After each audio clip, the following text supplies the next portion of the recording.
பணத்துக்கு படம் தயாரிக்கிற கூட்டம் அல்ல ஏவிஎம் குடும்பம்.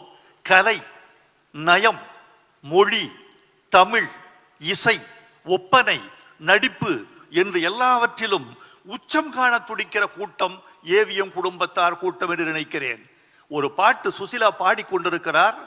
நாங்கள் ஒலிப்பதிவு கூடத்தில் இருக்கிறோம். ஒரு வரி வருகிறது, இந்த இரவு விடிந்து விட வேண்டும், இல்லை இளமை கரைந்து விட வேண்டும்.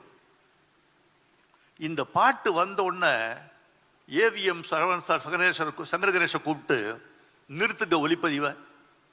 என்னையா இந்த 2 வரி என்ன அழகா எழுதியிருக்காரு. இந்த இரவு விடிந்து விட வேண்டும், இல்லை இளமை கரைந்து விட வேண்டும். சவுண்டே இல்லாம ஹார்ட் லிப்ல அந்த அம்மையாரை பாட வைத்து சத்தம் இல்லாம இதை மீண்டும் ஒலிப்பதிவு செய்யுங்க. இதனால் தெரிந்து கொண்டேன், ஒரு தமிழ் காதல் கொண்டவரோடு தான் நாம் நட்பாக இருக்கிறோம் என்று நான் தெரிந்து கொண்டேன். மிக முக்கியமான ஒரு செய்தி, இந்த சபையில் பதிவு செய்யப்பட வேண்டிய ஒரு செய்தி. தன் தந்தையார் மீதும் தன் குடிப்பெருமையின் மீதும் சரவணன் அவர்கள் கொண்டிருந்த காதல், பக்தி கொஞ்ச நஞ்சம் அல்ல. அதை பக்தி என்று தான் சொல்ல வேண்டும். முத்தமிழறிஞர் கலைஞர் 2-3 மேடைகளில் ஒரு செய்தியை சொல்லி இருக்கிறார். சரவணன் குடும்பத்தை வைத்துக் கொண்டு பராசக்தி விழா கொண்டாடப்படவில்லை, நான் வசனகர்த்தா, சிவாஜியின் முதல் படம் விழா எடுக்கப்படவில்லை, அந்த வருத்தம் இன்னும் என் நெஞ்சில் இருக்கிறது. 99வது நாளில் படத்தை நிறுத்திவிட்டார் மெய்யப்ப செட்டியார், அதனால் எங்களுக்கு விழா எடுக்கக்கூடிய வாய்ப்பு இல்லாமல் போய்விட்டது என்று கலைஞர் சொல்லிக் கொண்டிருந்தார். சத்தியம் திரையரங்கில் ஒரு விழா. கலைஞருக்கு இந்த ஆதங்கம், அவர் எவ்வளவு ஆசைப்பட்டிருப்பார். பராசக்தியில் தான் கொண்டாடப்பட வேண்டும், பாராட்டப்பட வேண்டும் என்று ஏதோ சில காரணங்கள். இந்த கருத்தை முதலமைச்சர், அன்னாள் முதலமைச்சர் கலைஞர்கள் சொல்லிய பிறகு பக்கத்தில் இருந்த சரவணன் ஓடி வந்தார். ஐயா, இந்த கருத்தை நீங்கள் 2-3 முறை சொல்லிவிட்டீர்கள், எங்கள் மனம் புண்படுகிறது. எங்கள் அப்புச்சியை பற்றி நாங்கள் உயர்ந்த மதிப்பு வைத்திருக்கிறோம். தயவு செய்து இனிமேல் இந்த கருத்தை கூறாமல் எங்களை மன்னிப்பீர்களா என்று கேட்டார். நான் பக்கத்து சீட்டில் நான் இருக்கேன், ஆடி போயிட்டேன். ஒரு முதலமைச்சரிட உங்க கருத்தை மாத்திக்க முடியுமா என்று கேட்கக்கூடிய உள்ளம், துணிவு, இதற்கெல்லாம் காரணம் தந்தையார் மீது அவர் வைத்திருந்த மதிப்பு. இன்னும் 2 செய்தி சொல்லி விடைபெற வேண்டும் என்று ஆசைப்படுகிறேன். ஒரு செய்தி, சிவாஜி படத்துக்கு பாட்டு எழுதிட்டு நான் வீட்டுக்கு போயிட்டேன். 10 நாள் கழித்து என்னை அழைக்கிறார்.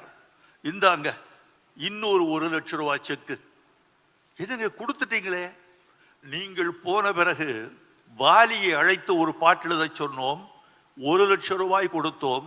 எனக்கு மேலும் 1 லட்சம் வேண்டும் என்று வாலி கேட்டார். பேசாமல் கொடுத்து விட்டோம். அப்ப வைரமுத்துவுக்கு மட்டும் ஏன் குறைத்து கொடுத்தோம்? கூப்பிடு வைரமுத்துவ, இந்தா நீங்கள் 1 லட்சம் ரூபாய் வச்சுக்கோங்க. வாலியும் நீங்களும் எங்களுக்கு 2 கண்கள். யாருக்கு வரும் இந்த உயர்ந்த உள்ளம்? யாருக்கு வரும் இந்த தமிழை சமதராசில் நிறுத்து பார்க்க வேண்டும் என்ற அந்த எண்ணம்? அந்த மகான் வாழ்க, அந்த நல்லவர் வாழ்க. நிறைவாக ஒரு செய்தியை சொல்ல வேண்டும். அம்மையார் வந்திருக்கிறார். நாங்களெல்லாம் மதிக்கிற பெருமாட்டி சரவணன் அவர்களின் துணைவியார். மரணத்திற்கு முன்பு அவர் சொல்லி சென்ற வார்த்தைகள், அவர் எவ்வளவு பெரிய மனிதன் என்பதை எனக்கு வெளிச்சம் போட்டு காட்டின.